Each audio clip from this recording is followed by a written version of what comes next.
குட்டி கதைகள். கதையின் தலைப்போ உன்னை மாற்றினால் உலகை மாற்றலாம். நிறைய பேர் உலகம் ஏன் இப்படி இருக்கிறது, மனிதர்கள் ஏன் இப்படி இருக்கிறார்கள் என்று புலம்புவார்கள். இவர்கள் எப்பத்தான் மாறுவார்களோ, இவர்கள் எப்படித்தான் திருந்துவார்களோ என்று கூறுவார்கள். ஆனால் உலகத்தை மாற்ற முயற்சிப்பதை விட நம்மை மாற்றிக்கொள்ளும் முயற்சிப்பதே சிறந்தது. அதற்கு உதாரணம் ஒரு கதை. ஒரு காலத்தில் மங்களபுரா என்ற ஒரு நகரத்தை ஒரு மன்னர் ஆண்டு வந்தார். அவர் ஒரு நாள் வெகு தொலைவில் உள்ள பகுதிகளிற்கு சுற்றுலா சென்றிருந்தார். அந்த நாட்களில் வாகனங்கள் எதுவும் இல்லாததால் பல இடங்களிற்கு நடந்தே செல்ல வேண்டியதாயிற்று. தனது பயணத்தை முடித்துக்கொண்டு அரண்மனைக்கு வந்த மன்னர் தன் கால்களில் கடுமையான வலியை உணர்ந்தார்.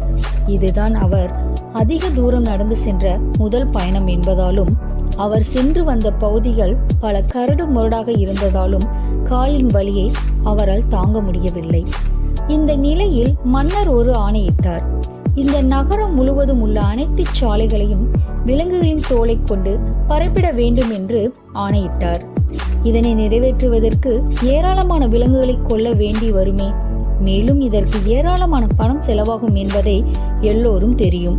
இதனை உணர்ந்த மன்னரின் பணியாளர் ஒருவர் மிகுந்த பணிவுடன் மன்னரிடம் சென்று, நீங்கள் கூறியபடி நகரம் முழுவதையும் தோரால் பரப்பிவிட்டால் ஏராளமான பொருட்கள் செலவாகும். உங்கள் ஒருவருக்காக இப்படி நகரத்தையே மாற்றுவது தேவையில்லாத செலவினம். அதற்கு பதிலாக நீங்கள் மிகவும் மிருதுவான ஒரு தோலை கொண்டு காலணி செய்து கொள்ளலாமே என்று ஆலோசனை கூறினார். ஆச்சரியத்தில் மூழ்கிய மன்னர் இறுதியாக தனது பணியாளரின் ஆலோசனையை ஏற்றுக்கொண்டு தனக்காக ஒரு காலணிகளை தயாரிக்க சொன்னார். இந்த பூமியை மிகவும் மகிழ்ச்சியான உலகமாக நாம் மாற்றிக்கொள்ள முடியும். அதற்காக நாம் நம்மைத்தான் மாற்றிக்கொள்ள வேண்டுமோ தவிர இந்த உலகத்தை மாற்ற அல்ல.